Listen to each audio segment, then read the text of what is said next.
What does the tape tell us about Justin Fields? Well, one of the things that has been said about Justin Fields when it comes to his play is like he struggles to process, meaning he struggles to get to the second, third, or fourth progression. And my dispute for months has been that is not what the tape says. This is a perfect example of it. This play is known as a full progression read. Now, the full progression read you're going to have is a flat route, you're going to have a go route, you're going to have a deep cross, and then you're going to have what's known as a big post. Now, full progression reads matter because the coverage that the quarterback gets does not dictate who are we going to start on. It doesn't matter. We are always going to start on number 1, the flat route, and then we will go to 2, the go route, 3, that deep cross, and 4. Now, what is the coverage from Nebraska's defense? Now, it's quarter, quarter, half. That corner's got that cover 2 flat. That safety's got a half field. This safety's got a quarter of field, and you got a quarter field. Now, everyone really focus on this safety right here, because when he's got a quarter of the field, Dom can tell you he's going to have vision on that deep cross. And just watch how Justin Fields gets through this. 1 to 2 to 3 to 4. 2.5 seconds, he gets all the way backside and throws an absolute dime. But I want to show you exactly Justin Fields going through that progression. Again, reminder, you got the go route, the flat route.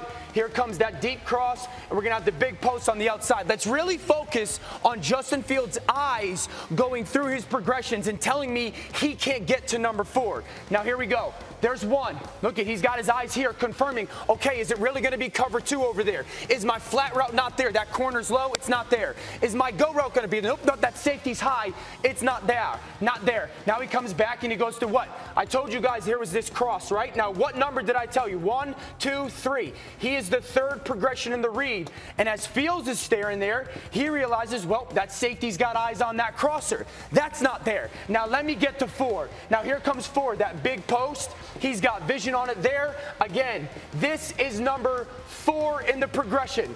Get to it, find it, launch it downfield, make the absolute perfect throw, touchdown.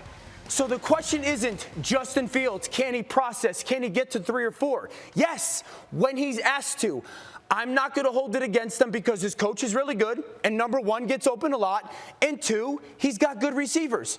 When they get open, he throws it to them. Justin Fields is plenty good getting to 2, 3, and 4 in his progressions. It's so well done, Dan. Thank you for that. And let me bring the crew in here because there's so much to talk about with him. And Mel, obviously, is the one that I want to hear from. But first, I want to try and get Domonique in here if I can. There we go. And Nick, there's been so much conversation around this player over the course of the last week or so. Just sitting back as you do, what do you take away from all of it?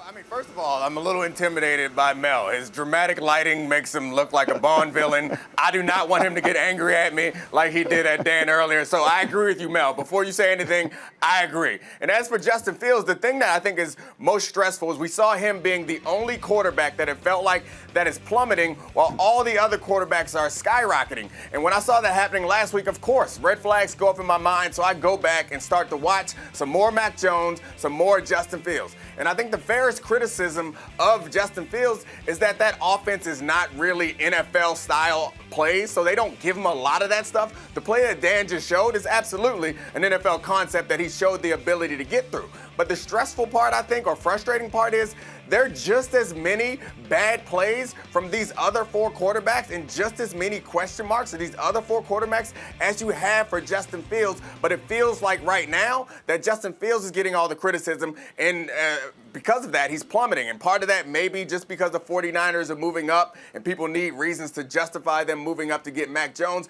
But it does feel like the criticism is uneven for Justin Fields and several of the other quarterbacks right now. Go ahead, Mel.